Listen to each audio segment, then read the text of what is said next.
Hi guys, welcome back to our YouTube channel. ఈరోజు మన special వచ్చేసి క్యాలీఫ్లవర్ నిల్వ పచ్చడి. ఎందుకంటే నిన్న నైట్ వెడ్నెస్డే మార్కెట్ అని చెప్పి మా మమ్మీ పెద్ద క్యాలీఫ్లవర్ తీసుకొచ్చిందండి. కర్రీ ఎవ్వరు ఇంట్లో తినరు, అందులో అంత పెద్ద క్యాలీఫ్లవర్ కర్రీ వండలేరు కాబట్టి క్యాలీఫ్లవర్ నిల్వ పచ్చడి. ఇప్పుడు మా మమ్మీ పదార్థాలు ఏం కావాలో చెప్తుంది చూడండి. ఇప్పుడు మనకి క్యాలీఫ్లవర్ నిల్వ పచ్చడికి కావాల్సిన పదార్థాలు: 1/2 లీటర్ నూనె తీసుకున్నాను, 100 గ్రాముల ఆవాలు పొడి చేసుకున్నాను, 50 గ్రాములు మెంతులు పొడి చేసుకున్నాను. ఇప్పుడు కారం 150 గ్రాములు, 100 గ్రాములు ఉప్పు, 1 టేబుల్ స్పూన్ పసుపు. ఇప్పుడు తాలింపుకు కావాల్సిన పదార్థాలు: మినపప్పు, శనగపప్పు, ఆవాలు, ఎండుమిర్చి, కరివేపాకు, ఎల్లిపాయలు తీసుకున్నాను, జీలకర్ర కూడా తీసుకున్నాను. ఇప్పుడు ఇవి ఎలా చేద్దామో చూద్దాం రండి. ఎలా కలుపుకోవాలో చూద్దాం వచ్చేయండి. ఇప్పుడు ఈ ముక్కల్ని చక్కగా ముక్కలు కట్ చేసుకొని ఆరబెట్టానండి. చాలాసేపు ఆరబెట్టి ఇప్పుడు ఈ విధంగా మొత్తం కలుపుదాం. కారం, ఇప్పుడు ఈ కారం మిశ్రమాన్ని మొత్తం కలిపి మెంతులు పౌడర్ చేసుకున్నాం కదా, ఆ మెంతి పిండి కూడా కలిపి, ఆవాల పిండి కూడా వేసాను. మొత్తం వరుసగా అన్నీ వేసుకోవాలండి. ఇప్పుడు సాల్ట్ కూడా వేసుకుందాం, పసుపు కూడా వేసుకుందాం. ఇవన్నీ వేసిన తర్వాత చక్కగా ఈ ముక్కలకంతా ఈ పొళ్ళన్నీ పట్టేటట్లుగా చక్కగా కలుపుకోవాలి బాగా. అది పొడి వల్ల అంత ఎక్కువగా కలవదు కాబట్టి ఎక్కువసేపే కలపాలి. దాన్ని కలుపుకుంటూ మనం ఇదంతా పొడంతా ఒకలాగా కలిసేటట్టు ముక్కలకి బాగా కలుపుకున్న తర్వాత మనం ముందుగా 1/2 లీటర్ నూనె తీసుకున్నాం కదండి. ఆ 1/2 లీటర్ నూనెలో ఒక 100 గ్రాముల నూనె ఈ ముక్కలకి పట్టేటట్లుగా పొడులు కలుపుకున్నాను నేను. అలా కొంచెం కొంచెం పోసుకుంటా 100 గ్రాముల నూనె చక్కగా కొంచెంగా పట్టిందనమాట. ఆ విధంగా చక్కగా కలుపుకొని, నూనె వేయకపోతే పొడి పొడిగా ఉండి పొడంతా అడుక్కి వెళ్ళిపోయి ముక్కలని పైనే ఉండిపోయాయి. అందుకని ఆయిల్ వేసి కలిపామండి. నిమ్మకాయలు కూడా తీసుకోవాలి. నేను 4 నిమ్మకాయలు తీసుకున్నాను. అవి లాస్ట్లో ఎలా కలపాలో నేను చెప్తాను. చాలా బాగుంటుందండి ఇది పచ్చడి, క్యాలీఫ్లవర్ పచ్చడి.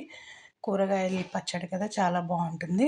ఇప్పుడు వెల్లుల్లి రెబ్బలండి, 100 గ్రాములు వెల్లుల్లి తీసుకున్నాను. దాంట్లో ఒక హాఫ్ ఏమో ఇలాగా పచ్చడిలో కలిపాను ముక్కల్లో, ఇంకా మిగిలిన హాఫ్ ఏమో తాలింపులో కచ్చాపచ్చాగా దంచుకుని ఆ తాలింపులో వేసుకోవాలి. ఇవి మాత్రం ముక్కలు తింటుంటే బాగుంటాయని పుల్ల పుల్లగా ముక్కల్ని చక్కగా ఊరుతాయి కదా, బాగుంటాయండి టేస్ట్. వెల్లుల్లి ఇంకా ఎక్కువ కూడా వేసుకుంటే చాలా మంచిదేను. నేను అంతవరకే వేశాను. ఇప్పుడు మనం ఆయిల్ తీసుకొని ఇప్పుడు తాలింపు వేసుకోవడానికి మిగిలిన 400 గ్రాముల ఆయిల్ ఇలా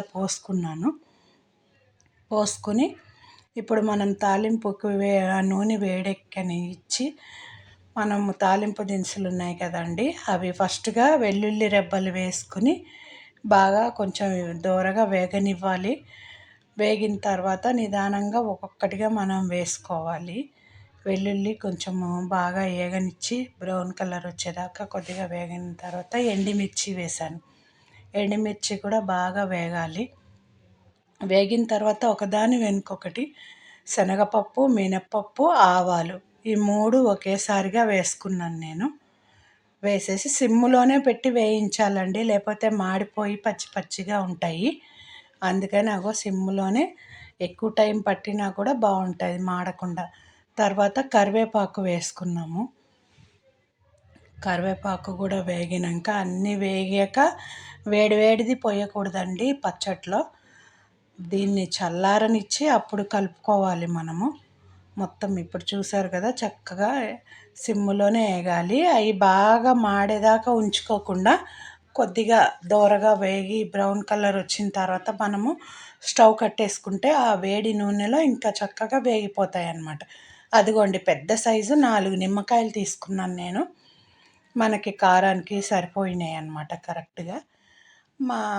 కారం తక్కువ తినేవాళ్ళు ఇంకొంచెం ఎక్కువ నిమ్మకాయలు కలుపుకోవచ్చు. ఇదిగోండి, ఈ విధంగా మొత్తం నాగోండి అంతా ఒక చిన్న గ్లాసుడు వచ్చింది. కొంచెం టీ గ్లాసు నిండింది అనుకోండి, ఇది కొంచెం పెద్ద గ్లాసు.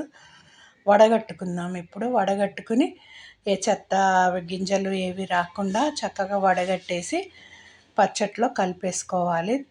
బాగా ముందుగా కలుపుకున్న తర్వాత అప్పుడు తాలింపు కూడా వేసుకొని చల్లారనివ్వాలి. తాలింపు వేడివేడిది వేయకూడదు.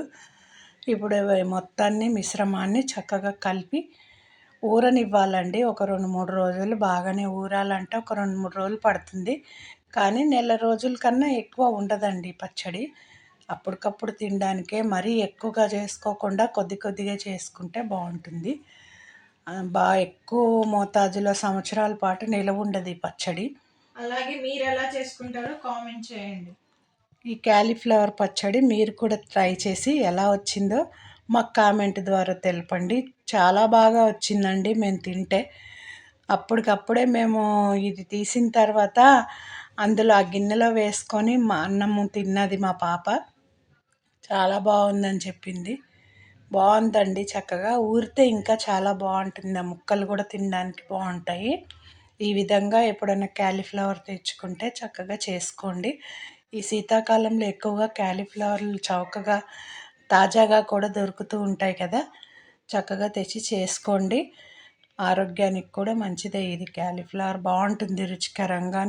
మరీ నిల్వ పచ్చడి కాదు కాబట్టి అదిగోండి ఆ విధంగా వేరే దేంట్లో కన్నా తీసి పెట్టుకుని 3 రోజుల తర్వాత తింటే ముక్కతో పాటు చక్కగా ఊరి బాగుంటుంది. ఇగోండి మా పాప అప్పుడే అన్నం వేసి కావాలంటే నేను కలిపి పెట్టాను. సూపర్గా వచ్చిందండి, చాలా బాగుంది పచ్చడి. ఆ విధంగానే నేను చెప్పిన కొలతల ప్రకారంగానే మీరు కూడా చేసుకొని చూడండి. ఎలా వచ్చిందో కామెంట్లో తెలపండి. మా ఛానల్ని లైక్ చేయండి, షేర్.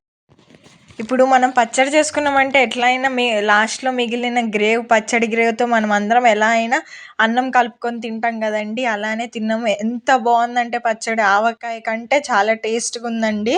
అలా మీరు కూడా ట్రై చేయండి. ఎప్పుడు మామిడికాయ ఇలాంటివి కాకుండా మనం క్యాలీఫ్లవర్ పచ్చడి కూడా చేసాము. అలాగే సమ్మర్లోనే కాకుండా ఎప్పుడైనా పచ్చడి చేయొచ్చు క్యాలీఫ్లవర్ పచ్చడి.